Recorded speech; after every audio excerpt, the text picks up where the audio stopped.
मेरी screen show हो रही है? Yes ma'am. अच्छा ठीक। अच्छा, मैं आपसे पूछ रही थी कि आपके पास ये आ गया इंटीग्रल एक्स के प्लस एक्स डी एक्स, यानी कि एक्स के रिस्पेक्ट से आप इंटीग्रेट कर रहे हैं along the curve B C. Along the curve B C. अब बी सी के अलोंग मैं आपसे पूछना चाह रही हूँ लिमिट्स, क्या लिमिट्स लिखेंगे बी से B to C? Limits along the curve B C क्या आएंगी एक्स की one and limits? One to, X की लिमिट बी माइनस पे वन। वन है, वन टू माइनस वन। ये याद रखें कि डायरेक्शन इंपॉर्टेंट है। ठीक है, हमने जो डायरेक्शन बनाई है वो A to B, B to C, C to D, D to A बनाई है। तो इसका मतलब है हमने बी टू सी ही एक्स की लिमिट्स लिखनी है, और बी टू सी अगर हम एक्स कोऑर्डिनेट ट्रीट करें तो बी पे एक्स कोऑर्डिनेट वन है और सी पे एक्स कोऑर्डिनेट माइनस वन है, तो इसका मतलब है लिमिट बनेगी वन टू माइनस वन। ये बात समझ आइए मैम डायरेक्शन की। अगर यहाँ पे मिस्टेक कर लेते, जैसे कि बी टू सी हम इसकी जगह सी टू बी कर लेते तो फिर रॉन्ग हो जाता सारा मेथड, लाइक माइनस वन है वन हो जाती। नहीं देखिए, अगर हम upper and C to lower. B करते तो फिर पूरी डायरेक्शन हमें इस तरह से लेनी पड़ती। ठीक है, तो फिर जब आप ए टू बी देखते तो वो ए टू बी के बजाय वो आपको ए टू बी नहीं बल्कि बी टू ए देखनी होती। तब आप देखें आपकी limits one to minus one आ जाती। ठीक है, तो हमने कोई एक डायरेक्शन ले लेनी है, लेकिन जो एक डायरेक्शन ले ली है अब हर कर्व के अलोंग उसी डायरेक्शन में रहना है। ठीक है, यानी ये नहीं है कि आप ए बी के लिए ए बी यूज करें और बी सी के बजाय सी बी यूज करें। आपने पूरी कर्व कर्व को एक डायरेक्शन में लेना है, क्लॉकवाइज और एंटी क्लॉकवाइज। ठीक है। अच्छा, सो अब हमारे पास ये इंटीग्रल आ गया। अब इंटीग्रल की प्रॉपर्टी है कि अगर हम उसका ऑर्डर ऑफ इंटीग्रेशन चेंज करना चाहते हैं तो कैसे कर सकते हैं? With negative sign. With negative sign हम इसको लिख सकते हैं from minus one to one X square plus X D X. ठीक है, ये इंटीग्रल की प्रॉपर्टी है कि अगर आपने ऑर्डर ऑफ इंटीग्रेशन चेंज करना है तो you have a negative sign outside. ठीक है, तो ये आपके पास आ गया। अब जब हम इसको इंटीग्रेट करेंगे और इंटीग्रेट करने के बाद हम लिमिट अप्लाई करेंगे, इंटीग्रल क्या आएगा? X cube by three plus x square by two, और upper limit minus lower limit करने के बाद और माइनस से मल्टीप्लाई करने के बाद फाइनली हमारे पास रिजल्ट आएगा माइनस टू बाय थ्री। ठीक है, ये बाकी बीच का प्रोसीजर आप कर लेंगे तो we have the value minus two by three. क्या ये समझ आई है along the curve B C? Ma'am आपने लिमिट क्यों चेंज की, मतलब लाइक कन्वर्ट क्यों किया? कन्वर्ट इसलिए किया कि देखिए one to minus one, interval one to minus one तो नहीं होता ना, स्मॉलर टू ग्रेटर जाता है। जो रियल नंबर्स होते हैं इंटरवल, ये इंटरवल है ना, तो आप क्या लेते हैं? नेगेटिव टू पॉजिटिव या स्मॉलर टू लार्जर। ठीक है, तो दैट्स वाई मैंने इसको चेंज किया कि जो लोअर लिमिट ऑफ इंटीग्रेशन है वो छोटी होती है और अपर लिमिट ऑफ इंटीग्रेशन जो है वो बड़ी होती है। दैट्स वाई मैंने इसका ऑर्डर चेंज किया है। ठीक। ठीक है, वैसे अगर मैं अप्लाई कर देती तो आंसर यही आना था, लेकिन कंसेप्चुअली चीज ठीक नहीं थी। ठीक है, तो हम ऑर्डर ऑफ इंटीग्रेशन जो है from lower limit to upper limit लिखते हैं, तो इसी मैंने from lower limit to upper limit करें, ये स्मॉलर टू ग्रेटर करने के लिए मैंने इसको इस तरह से लिखा है। एक्स बिलोंग करता है from the close interval minus one to one. ठीक है। अच्छा जी, अब हम क्या करेंगे अलोंग द कर्व? अब क्या करवाएगी अलोंग द कर्व? ये भी हो गया, इसकी वैल्यू भी हमें मिल गई। अब हम किसके अलोंग करेंगे? X sorry C D. C D. तो यहाँ पे आ जाएगा सी डी। ठीक है, और हमारे पास ये गिवन है x square plus Y square D y, x square plus Y square D y. अच्छा, along C D, along C D, C D की इक्वेशन क्या है? What is the curve along C D? X is equal to minus one. X equals to minus one. क्या calculate करेंगे? Differentiate करेंगे ma'am limit. Differentiate करेंगे both side, तो d x is equal to क्या आ जाएगा? जीरो। तो इसका मतलब है यहाँ पे डी एक्स जीरो है तो ये टर्म तो होगी डायरेक्टली जीरो। बाकी हमारे पास रह गया integral X square plus Y square D Y, और इसमें हम क्या पुट करने लगे? X is equal to minus one. Minus one. ठीक है, तो जब हम माइनस वन करेंगे तो यह आ जाएगा minus one square plus Y square D Y. पूरा इंटेग्रल किस में कन्वर्ट हो गया? किस वेरिएबल में कन्वर्ट हो गया? वाई। y में। अब हमें y की लिमिट्स लिखनी है along C D. C D के अलोंग y की क्या लिमिट्स हैं? सी डी डायरेक्शन देखते हुए क्या लिमिट्स हैं? y की लिमिट्स अलोंग सी डी, ये पॉइंट है C और ये पॉइंट है one D। One two point two minus one, आप देख सकते हैं माइनस ये है one. One to minus one. ठीक है, तो हमारे पास लिमिट्स आ जाएंगी वन टू माइनस वन। ठीक है, अगेन हम इंटीग्रल की प्रॉपर्टी यूज करेंगे, तो हमारे पास आ जाएगा minus integral from minus one to one, one plus Y square dy, और फिर हम इसको एवेलुएट करेंगे यानी कि इंटीग्रेट करेंगे, तो 1 का इंटीग्रल y आ जाएगा, y स्क्वायर का इंटीग्रल y³ by 3 आ जाएगा, और upper limit minus the lower limit करेंगे। ठीक है, बाकी सारा प्रोसीजर उसी तरह से आ जाएगा, और इसकी वैल्यू आ जाएगी -8/3। ठीक है, आपने ये हमने पहले भी इंटीग्रल फाइंड किया है, लेकिन वहां पे लिमिट आप ऑलरेडी -1 to 1 1 + y² dy थी, और हमने कैलकुलेट किया था तो 8/3 आया था। तो यहाँ पे एक नेगेटिव साइन ही एक्स्ट्रा आ रहा है, तो इसका मतलब इसकी वैल्यू क्या आएगी, -8/3। ये चीज समझ आई है। और लास्ट रह गया इंटीग्रल अलोंग DA, और इंटीग्रल अलोंग DA में इक्वेशन क्या है, what is equation of the curve, क्या कर्व है along DA। y is equal to -1। हाँ जी, y = -1। ठीक है, ये ए भी हो गया, ये हो गया CD, नहीं sorry BC plus CD plus DA। ठीक है, तो y = -1, तो dy 0 आ जाएगा डी। जी, हम किसकी साइड से कर रहे हैं एक्सरसाइज? ये 16 चैप्टर नंबर 16 है। ठीक है, उसकी हम एक्सरसाइज नहीं कर रहे अभी, हम उसकी एग्जाम्पल कर रहे हैं। ठीक है, फिर मैं एक्सरसाइज का क्वेश्चन आपको बताऊंगी।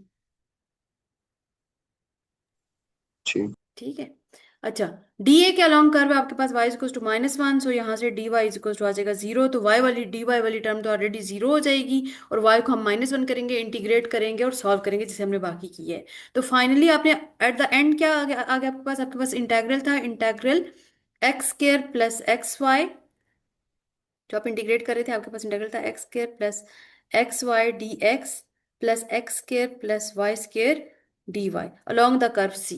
इसको आपने चार डिफरेंट कर्व्स में डिवाइड किया, और आपने वैल्यूज फाइंड की, जो वैल्यूज आई हैं वो मैं लिखने लगी हूँ। ठीक है, ये लास्ट वन आप कर लीजिएगा, जो वैल्यूज आई हैं वो मैं इसमें पुट करने लगी हूँ। सो आपके पास पहली वैल्यू आई थी 8/3, अलोंग AB आपके पास वैल्यू आई थी 8/3, अलोंग BC आपके पास वैल्यू आई थी -2/3, अलोंग CD आपके पास वैल्यू आई थी -8/3, और अलोंग DA आपके पास वैल्यू आएगी, जो अब आप DA करेंगे तो आपकी वैल्यू आएगी 2/3। ठीक है, ये वैल्यूज आपको मिलेंगी।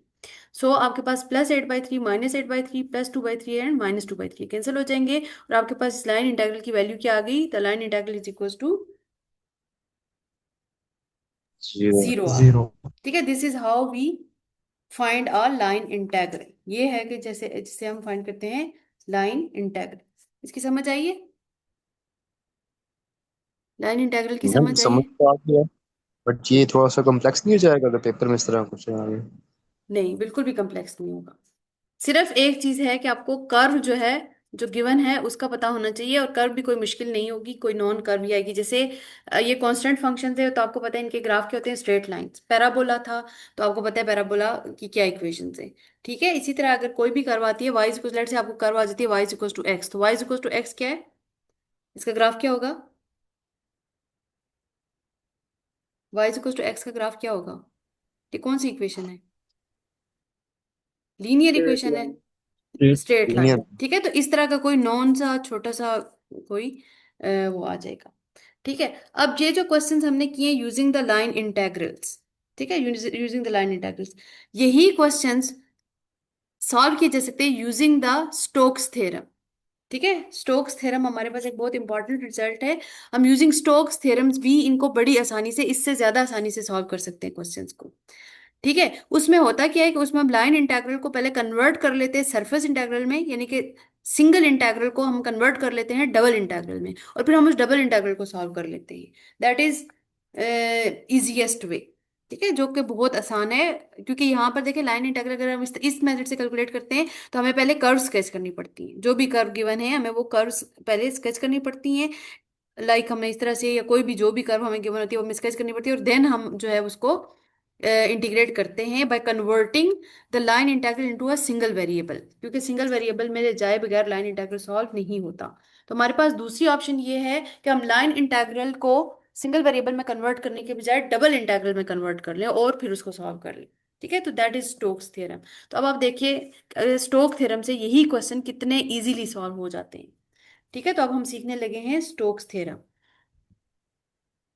स्टोक्स थ्योरम बताने से पहले मैं आपको ये बता दूं कि इसमें हमें जो चीजें यूज जरूरत पड़ेंगी वो हम पहले सीख लेते हैं। स्टोक्स थ्योरम में हमें कर्ल ऑफ अ फंक्शन जो है ना, वो जरूरत पड़ेगा, curl of a function, vector function. ठीक है, कर्ल ऑफ अ फंक्शन। तो सब पहले हम कर्ल कैलकुलेट करना सीख लेते हैं और फिर हम स्टेटमेंट लिखेंगे स्टोक्स थ्योरम की और उसको अप्लाई करेंगे। So curl of a function की डेफिनेशन क्या है? कर्ल ऑफ एफ जो है, इसको सिंबॉलिकली हम इस तरह से लिखते हैं, डेल, ठीक है, डेल ऑपरेटर मैंने आपको बताया था, डेल क्रॉस एफ। ठीक है, ये आपके पास कर्ल ऑफ अ फंक्शन की डेफिनेशन, डेल क्रॉस एफ, यानी कि दो वेक्टर्स की क्रॉस प्रोडक्ट, जिसमें एक वेक्टर फिक्स्ड है डेल और दूसरा जो है वो गिवन वेक्टर फंक्शन एफ है। ठीक है, और क्रॉस प्रोडक्ट हम कैसे फाइंड करते हैं दो वेक्टर्स की cross product?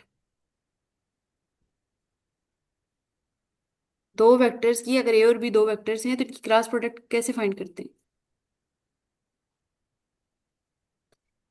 By using determinant, by using determinant. ठीक है, डिटर्मिनेंट हम कैसे लिखते हैं? आपके पास आ जाएगा आई जे के, ये डायरेक्शन वेक्टर्स आई जे के जो है, ये दिख जाता है डायरेक्शन वेक्टर्स। और फिर उसके बाद हम कंपोनेंट्स लिखते हैं फर्स्ट वेक्टर के और सेकंड वेक्टर के। फर्स्ट वेक्टर है डेल, डेल के कंपोनेंट्स क्या होते हैं? डेल का ith कंपोनेंट क्या होता है? क्या डेफिनेशन थी डेल की? डेल किसके इक्वल होता है?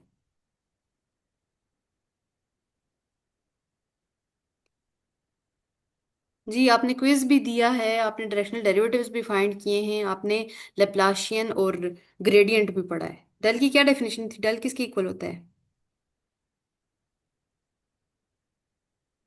किसी को भी नहीं पता पूरी क्लास में से?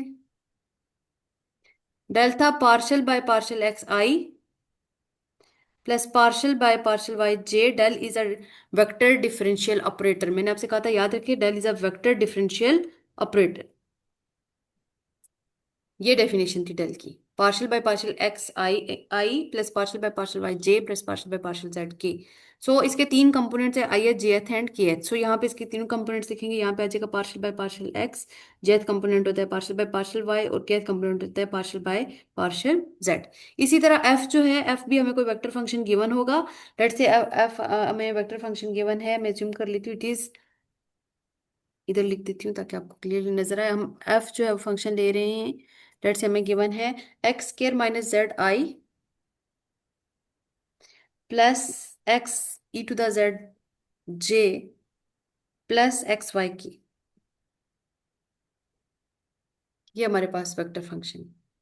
तो इसका ith कंपोनेंट, jth कंपोनेंट और kth कंपोनेंट आपने लिखना है इस डिटर्मिनेंट में। ith कंपोनेंट क्या है? What is the ith component of f? X के minus u. X square minus g. jth component क्या है? x e to the z। और kth कंपोनेंट क्या है? X y. अब मुझे बताएं, कर्ल एफ लिखना आया है आपको? कर्ल एफ की डेफिनेशन क्या है? डेल क्रॉस एफ, जिसमें डेल जो है वेक्टर डिफरेंशियल ऑपरेटर है और वेक्टर डिफरेंशियल ऑपरेटर के कंपोनेंट्स हमें ऑलरेडी पता हैं। वेक्टर डिफरेंशियल ऑपरेटर होता है partial by partial X I plus partial by partial Y J plus partial by partial Z K. इसका ith component partial by partial X होता है, jth component partial by partial Y होता है और kth component partial by partial Z होता है। Similarly F हमें vector function given है, इसका ith कंपोनेंट, jth कंपोनेंट और kth कंपोनेंट गिवन है। So you just need to calculate the curl of the function. Curl of the function is del cross F that is given by this determinant.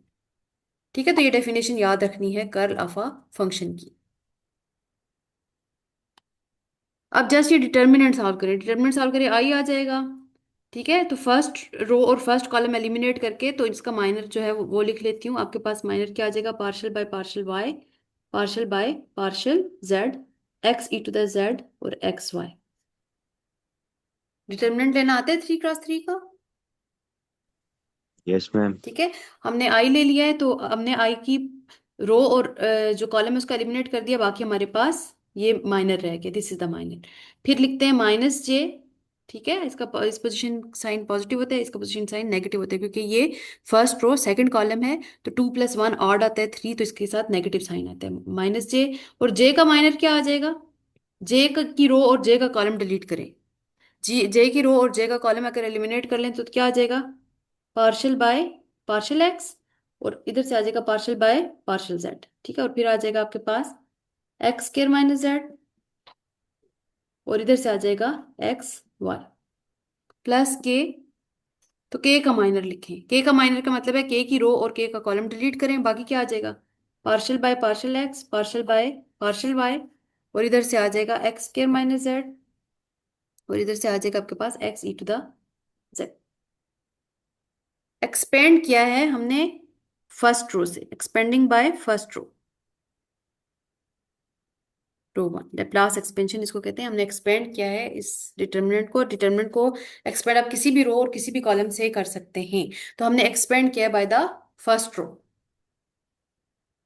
ये बताएं determinant की समझ आई है? Determinant लेना आता है 3x3 का, ये जो मैंने लिया है अभी। Yes ma'am. ठीक है, तो ये अब हम इसको आगे सिंप्लीफाई कर लेंगे। सो ये हमारे पास आ जाएगा आई, पार्शियल बाय किस पे अप्लाई हो रहा है? एक्स वाई पे, main diagonal minus the secondary diagonal, product of main diagonal minus product of secondary diagonal आपके पास होता है 2x2 डिटर्मिनेंट सॉल्व करने का फार्मूला। सो ये पार्शियल वाई किस पे अप्लाई होगा? एक्स वाई पे, minus partial by partial Z जो है वो किस पे अप्लाई होगा? X E to the Z. ठीक है, 2x2 डिटर्मिन। ठीक है, माइनस जे आ जाएगा, माइनस जे। और यहां पर भी पार्शियल बाय पार्शियल एक्स किस पे अप्लाई होगा? एक्स वाई पे, minus partial by partial z किस पे अप्लाई होगा? X square minus z, plus k. और सिमिलरली यहाँ पे partial by partial x of x E to the z आ जाएगा, minus partial by partial Y of x square minus z आ जाएगा। ठीक हो गया जी? जी तो लैब। Sorry ma'am sorry. अच्छा, जो चीज नहीं समझ आई आप लोग बताएंगे तो मैं दोबारा एक्सप्लेन करूंगी। अगर आप खामोश रहेंगे तो मुझे ये लगेगा कि आपको समझ आ रही है।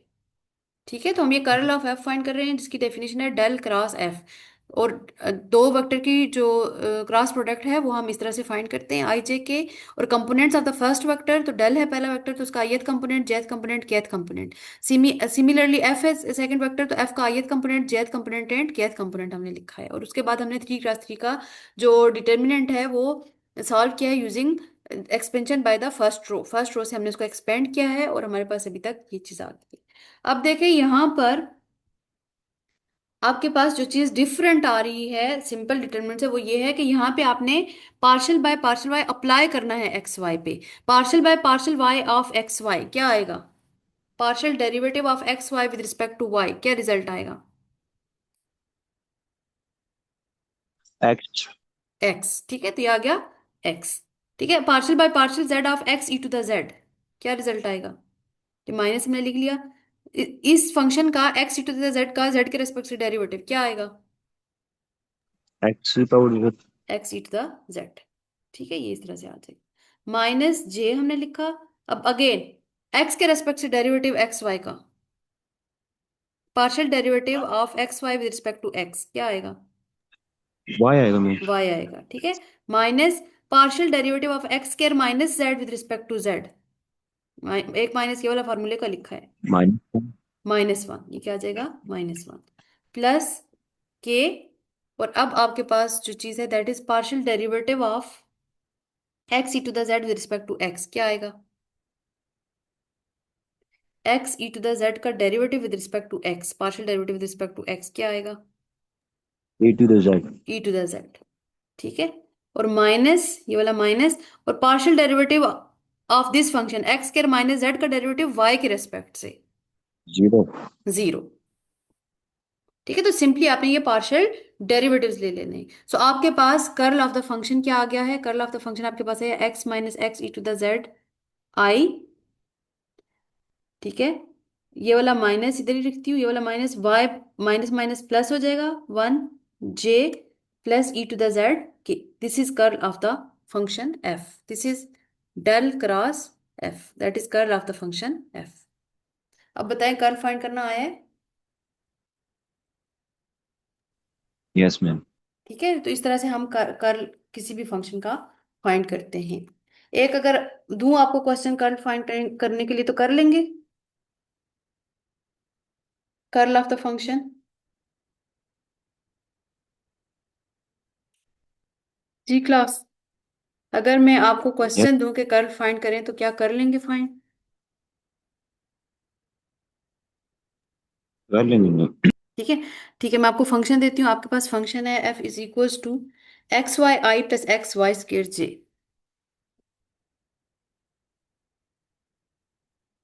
आपने कर्ल ऑफ एफ फाइंड करना है। कर्ल ऑफ एफ, इसकी डेफिनेशन है डेल क्रॉस एफ। फाइंड करें, लिखें डिटर्मिनेंट और फाइंड करें, मुझे फाइनल रिजल्ट बताएं कि क्या आ रहा है। कर्ल ऑफ द फंक्शन, अगर ये आपको आ गया तो फिर स्टोक्स थ्योरम में और इतना कुछ भी नहीं रह जाता। फाइंड करें और मुझे बताएं क्या आ रहा है कर्ल ऑफ दिस फंक्शन।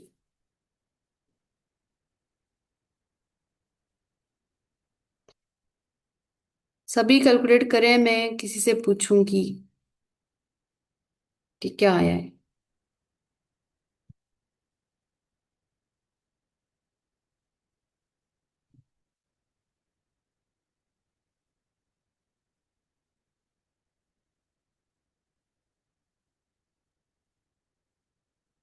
क्या लिखेंगे, डिटरमिनेंट कैसे लिखेंगे? पहली रो क्या आ जाएगी डिटरमिनेंट की? आई जे एन के। आई जे एंड के, आई जे एंड के। ठीक है, और फिर डेल के कंपोनेंट्स, डेल का ith कंपोनेंट क्या होता है? Partial by partial X I. Partial by partial X, partial by partial Y jth component होता है, partial by partial Z kth component होता है। और फिर हमने लिखने एफ के कंपोनेंट्स। एफ के कंपोनेंट्स क्या है आपके पास? ith कंपोनेंट क्या है? X Y. X Y. Jth component क्या है? X Y square. X Y square. और केथ कंपोनेंट क्या है? जीरो। जीरो। ठीक है, we can write it as plus zero K. So आपका केथ कंपोनेंट जो है वो जीरो है इन दिस केस। अब फर्स्ट रो से एक्सपेंड करें और मुझे बताएं कि क्या वैल्यू आ रही है, क्या वेक्टर आ रहा है curl of F. First row से एक्सपेंड करके सिंप्लीफाई करके मुझे बताएं कि कर्ल एफ क्या क्या आ रहा है।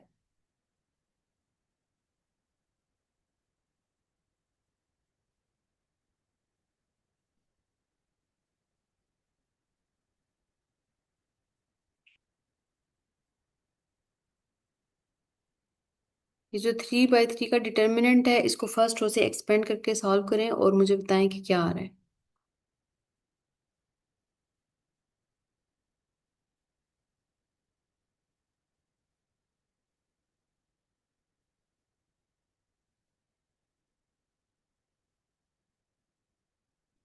आपने लिया है आई,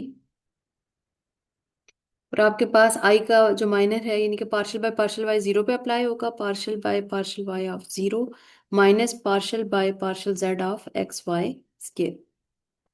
ठीक है, आप चाहें तो पहले माइनर लिख लें और फिर मतलब 2/2 का ले लें। वैसे तो फर्स्ट रो और फर्स्ट कॉलम एलिमिनेट करके मैंने directly main diagonal minus secondary diagonal कर लिया है। माइनस जे, ठीक है, जे वाला कॉलम और रो एलिमिनेट कर दिया, तो partial by partial x of zero minus partial by partial Z of X Y, ये आ जाएगा।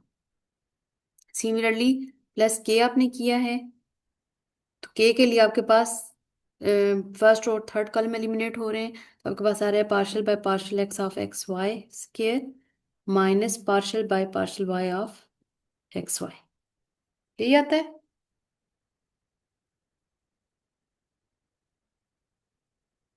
जी यही आता है। यस। ठीक है, अब यहाँ पे देखिए, partial by partial Y of zero तो हो गया zero, partial by partial Z of X Y square क्या आएगा? Partial by partial Z of X Y square क्या आएगा? जीरो, क्योंकि यहाँ पे z है ही नहीं। इसी तरह ये भी जीरो हो गया, और partial by partial Z of X Y, ये भी जीरो हो गया।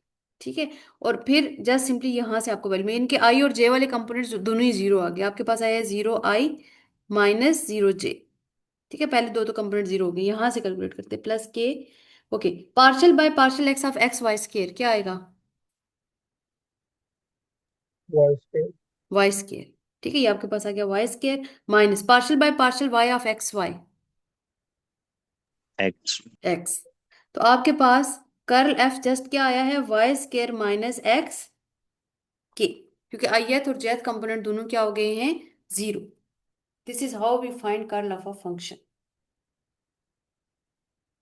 समझ आया कर्ल फाइंड करना? Yes ma'am. बाकी क्लास को भी आया है, बाकी क्लास को भी कर्ल फाइंड करना करना आ गया है। Yes ma'am.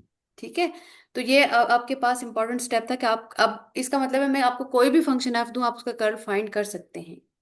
ठीक है, तो हमें जरूरत थी स्टोक्स थ्योरम में कर्ल ऑफ द फंक्शन की, क्योंकि इसकी डेफिनेशन में आप देखेंगे कि हमें कर्ल फाइंड करना पड़ता है। अब हम स्टोक्स थ्योरम थ्योरम पहले स्टेट कर लेते हैं। ये याद रखिए कि स्टोक्स थ्योरम क्या करता है, स्टोक थ्योरम आपके लाइन इंटीग्रल को कन्वर्ट करता है into surface integral. Converts line integral, यानी कि जो सिंगल इंटीग्रल होता है, into surface integral. Surface integral यानी कि डबल इंटीग्रल में कन्वर्ट कर देता है। आपके सिंगल इंटीग्रल को डबल इंटीग्रल में कन्वर्ट करते हैं, लाइन इंटीग्रल को कन्वर्ट करते हैं इनटू द सरफेस इंटीग्रल। ठीक है, ओके। अब हमारे पास इंटीग्रल, लाइन इंटीग्रल क्या होता है, हमने हमने डिफाइन किया था, लाइन इंटीग्रल होता है integral F dot D R along the curve C taken in let's say anticlockwise direction, कोई भी एक क्लॉकवाइज एंटी क्लॉकवाइज, जैसे यूजुअली हम एंटी क्लॉकवाइज डायरेक्शन ही यूज करते हैं। ठीक है, तो ये होता है लाइन इंटीग्रल। इस लाइन इंटीग्रल को आपका स्टोक्स थ्योरम जो है वो कन्वर्ट कर देता है इनटू द सरफेस इंटीग्रल। ठीक है, और सरफेस इंटीग्रल में जो इंटेग्रेंट है वो क्या आएगा, दैट इज कर्ल एफ, जो कि अभी मैंने आपको कैलकुलेट करना सिखाया, यानी कि जो फंक्शन गिवन होगा उसका आपने क्या फाइंड करना होगा, कर्ल ऑफ दैट फंक्शन, जो कि अभी मैंने आपको कैलकुलेट करना सिखाया है। और dot the normal vector. Normal vector यानी कि कर्व, अगर अब नॉर्मल वेक्टर का मैं आपको थोड़ी देर में बताती हूँ कि नॉर्मल वेक्टर क्या है। ये आपके पास ये फार्मूला आपने याद रखना है, पहले तो आप ये फार्मूला याद रखिए। इसमें एन जो है that is the normal vector. ठीक है, surface integral of a function क्या होता है, that is bounded by the curve S. ठीक है, और जो आपका लाइन इंटीग्रल होता है उसको ये कन्वर्ट कर देता है इनटू द सरफेस इंटीग्रल। ठीक है, ये आपने याद रखना है। इसमें एन जो है that is the normal vector. अब अगर लेट से आपकी कर्व जो है, ये एन को एक्सप्लेन करने लगी कि एन आप कैसे लिखेंगे। अगर लेट से आपकी कर्व जो है वो एक्स वाई प्लेन के अंदर है, let say you have a curve जिसके अलोंग आप इंटीग्रेट करना चाह रहे हैं, that is in the x y plane, ये जो कर्व है that is in the x y plane. तो एक्स वाई प्लेन पे नॉर्मल वेक्टर क्या होता है, what is the normal vector on the x y plane. कौन सा वेक्टर जो होता है वो एक्स वाई प्लेन पे नॉर्मल होता है,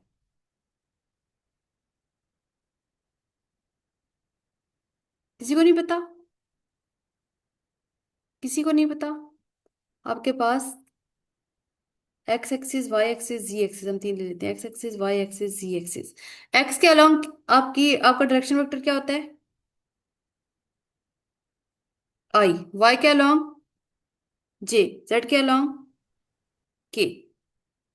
ठीक है, अब ये एक्स वाई प्लेन है, एक्स वाई प्लेन पे नॉर्मल वेक्टर क्या, what is the normal vector on x y plane, कौन सा वेक्टर नॉर्मल है, के। ठीक है, एक्स वाई अगर प्लेन है तो k is the normal vector, k is the normal vector. अगर प्लेन में ले लूं y z, y z, y z plane, ठीक है ये है वाई जेड, वाई जेड पे कौन सा वेक्टर नॉर्मल है, अगर वाई जेड प्लेन है तो which vector is normal to y z. जी। वाई जेड अगर है तो कौन सा वेक्टर नॉर्मल है, आई मैम। आई। ठीक है, और अगर आपके पास एक्स जेड या जेड एक्स प्लेन है, जेड एक्स प्लेन है, अगर अगर आपकी कर्व जेड एक्स प्लेन में है तो नॉर्मल वेक्टर क्या होगा, जेड एक्स है तो नॉर्मल ये वेक्टर क्या होगा, जी, जी। जे, जे। तो इस तरह से हम देते हैं नॉर्मल वेक्टर, ये ये जो एन नॉर्मल लिखा वेक्टर हुआ का है। क्या मतलब है? जी, नॉर्मल वेक्टर का क्या मतलब है? आपको पता है कि एक आपका टेंजेंट वेक्टर होता है और एक नॉर्मल वेक्टर होता है। ठीक है, टेंजेंट वेक्टर होता है जो 90 का एंगल बनाता है किसी कर्व पे, अगर एक्स वाई प्लेन में कोई कर्व है उस पे जो टेंजेंट, टेंजेंट हम लेते हैं that touches the curve at one point. ठीक है, और उसके ऊपर जो परपेंडिकुलर होता है, उस टेंजेंट वेक्टर के ऊपर जो वेक्टर परपेंडिकुलर होता है that is called the normal vector. अगर कोई कर्व एक्स वाई प्लेन में पड़ी है, यानी कि लेट्स से ये कर्व पड़ी है, तो इस पे टेंजेंट क्या होगा, लेट्स से इस पॉइंट पे मैं टेंजेंट लेती हूँ, this is the tangent line, this is tangent to the curve, जो कि कर्व को एक पॉइंट पे टच करती है line, that is called the tangent line. अब इस टेंजेंट के ऊपर जो परपेंडिकुलर लाइन है, ठीक है, in the third dimension, that is called the okay. Normal vector. ठीक है, तो ओके इसलिए मैम। अगर कर्व एक्स वाई प्लेन में पड़ी है तो नॉर्मल वेक्टर क्या होगा, के। अगर वाई जेड में पड़ी है तो नॉर्मल वेक्टर क्या होगा, आई। और अगर एक्स जेड एक्स में पड़ी है तो नॉर्मल वेक्टर क्या होगा, जे। ठीक है, तो आपने जस्ट यहाँ पे, क्योंकि स्टेटमेंट में आपको गिवन होगा कि जो कर्व है वो, जैसे हमें पीछे भी गिवन था कि कर्व जो है वो किस प्लेन में पड़ी है। ठीक है, तो हमें इससे पता चल जाएगा कि हमारा नॉर्मल वेक्टर क्या है। So this is the formula जो कि आपने याद रखना है। अब इससे देखिएगा कि वही क्वेश्चन जो हमने इतना लंबा प्रोसीजर किया यूजिंग लाइन इंटीग्रल, वो इससे कितने सिंपली सॉल्व हो जाएंगे। We just need to calculate the curl of the function, and we just have to check the normal vector, उनकी डॉट प्रोडक्ट लेके उसको हमने इंटीग्रेट कर देना। ठीक है, डबल इंटीग्रल ले लेना है। और यहाँ पे इंटीग्रल जो होंगे इनकी कांस्टेंट लिमिट ऑफ इंटीग्रेशन होंगी, जो कि मैंने आपको ऑलरेडी सिखाया कि आप किसी भी ऑर्डर ऑफ इंटीग्रेशन में आप उसको इंटीग्रेट कर सकते हैं। ठीक है, तो अब हम एक एग्जाम्पल लेते हैं और उसको हम करते हैं यूजिंग स्टोक्स थ्योरम। ठीक है, स्टोक्स थ्योरम को यूज करके हम इसको सॉल्व करते हैं। तो फॉर एग्जाम्पल, पहली एग्जाम्पल हम ले लेते हैं, दो ही एग्जाम्पल्स करेंगे, आपको समझ आ जाएगी। ठीक है, फर्स्ट एग्जाम्पल है कि using Stokes theorem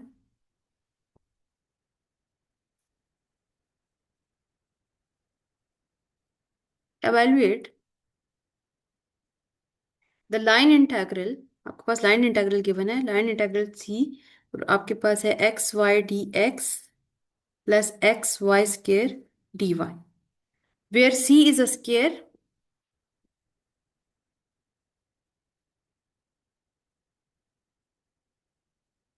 in x y plane, फिर C is a square in x y plane with vertices,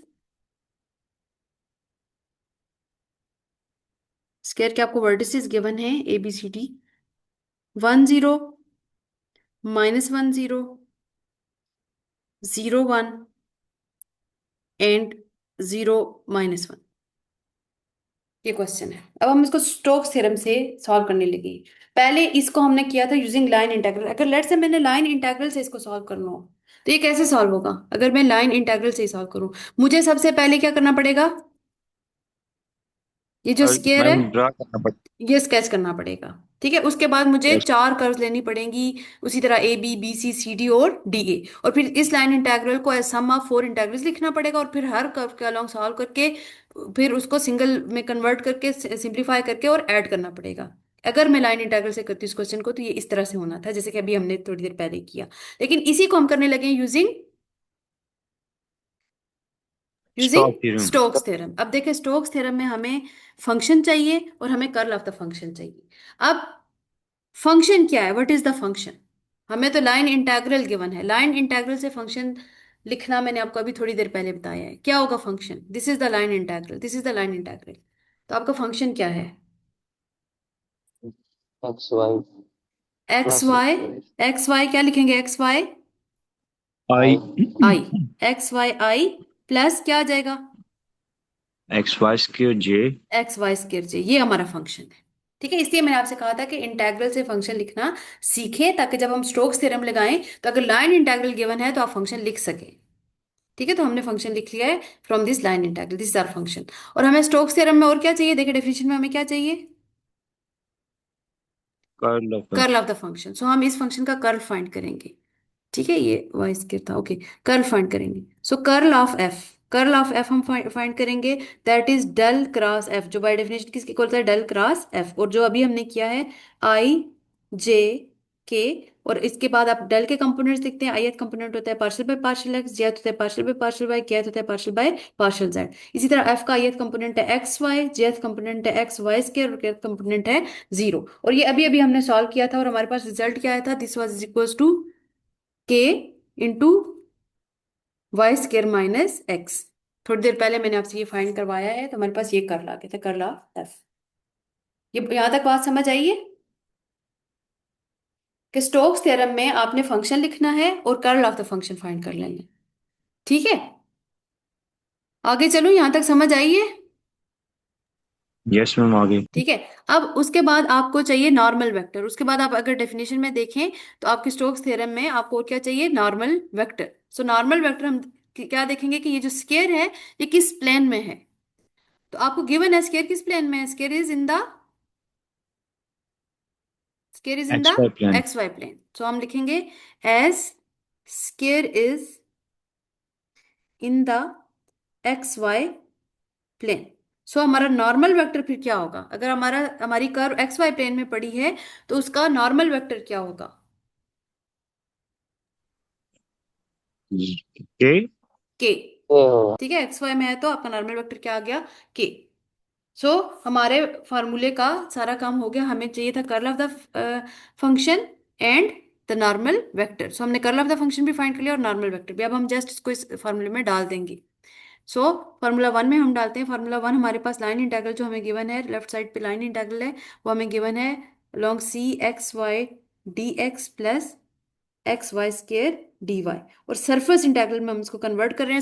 surface integral में हमारा होता है curl of f dot the normal vector. तो कर्ल ऑफ एफ हमारे पास क्या है, k into y square minus x. इसकी हमने डॉट प्रोडक्ट लेनी है विद द नॉर्मल वेक्टर, और नॉर्मल वेक्टर हमारा यहाँ पे क्या है, के।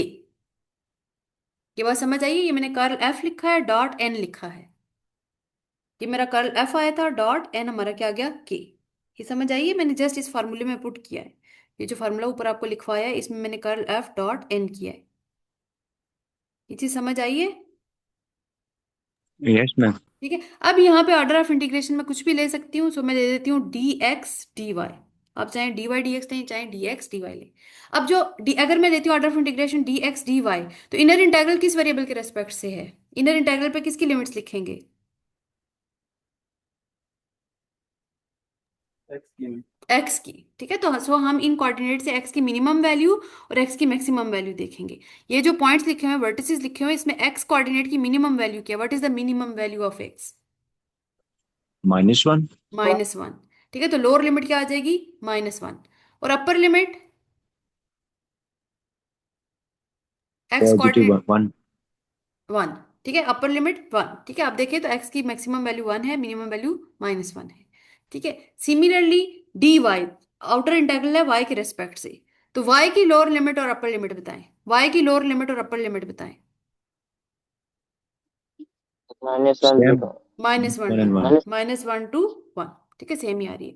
अच्छा, अब ये देखिए डॉट प्रोडक्ट है, के डॉट के, यहाँ इसका जो कोफिशिएंट है दैट इज 1। के डॉट के कितना होता है, वन। 1। वन। ठीक है, के डॉट के 1 हो गया। ठीक है, नेक्स्ट स्टेप में आपके पास के डॉट के 1 हो गया, तो आपके पास इंटीग्रल सिर्फ क्या आ गया, Y square minus x d Y. और ये डबल इंटीग्रल है, और डबल इंटीग्रल सॉल्व करना मैंने ऑलरेडी आपको सिखाया है। पहले किसके रेस्पेक्ट से इंटीग्रेट करेंगे, इस एक्स इंटीग्रल का। एक्स के रेस्पेक्ट से इंटीग्रेट करेंगे तो क्या आ जाएगा, y square x minus x square over 2। और लिमिट ऑफ इंटीग्रेशन क्या आ जाएंगी, फ्रॉम -1 to 1। और outer integral as it is रहेगा -1 to 1 डी वाई। ये हमने ऑलरेडी सीखा है, डबल इंटीग्रल्स को सॉल्व करना with constant limit of integration. अब ये 1 और -1 किसकी जगह पुट होंगे, किसकी लिमिट ऑफ इंटीग्रेशन थी ये, किस एक्स वेरी, की। एक्स की। तो एक्स की जगह हम करेंगे upper limit minus the lower limit. और इस तरह से upper limit minus lower limit करने से आपका एक्स एलिमिनेट हो जाएगा, और आपके पास upper limit minus lower limit करने के बाद पूरा इंटीग्रल जो है as a function of y रह जाएगा। और फिर आप उसको अगेन इंटीग्रेट करेंगे with respect to y. Y, और फिर करेंगे upper limit minus lower limit. तो फाइनली आपके पास जब जो आंसर है वो आ जाएगा 4/3। फाइनली आपके पास रिजल्ट क्या आ जाएगा, 4/3। ठीक है, ये बीच वाला काम इसलिए नहीं करी कि मैंने आपको ऑलरेडी सिखाया है इंटीग्रल कैलकुलेट करना, डबल इंटीग्रल कैलकुलेट करना with constant limit of integration. ठीक है, तो आपके पास ये आ गया 4/3। अब देखिए वही क्वेश्चन जो इतना लंबा हमने किया था यूजिंग लाइन इंटीग्रल, वो स्टोक्स थ्योरम से कितने इजीली हो गया। क्या हुआ, हमने फंक्शन लिखा, फंक्शन का कर्ल फाइंड किया, नॉर्मल वेक्टर लिखा, डॉट प्रोडक्ट ली, और लिमिट ऑफ इंटीग्रेशन लिखी, और डबल इंटीग्रल को हमने with constant limit of integration solve कर लिया। है ना, इस स्टोक्स थ्योरम आसान उसकी लाइन इंटीग्रल की निस्बत। यस मैम, फिर यही कर लेते हैं, उसको छोड़ देते हैं। उसको छोड़ तो नहीं देते, लेकिन ये है कि अगर आपको क्वेश्चन आता है तो आप स्टोक्स थ्योरम यूज कर सकते हैं। ठीक है, if you want to integrate a vector function along a curve, तो you can use the Stokes theorem.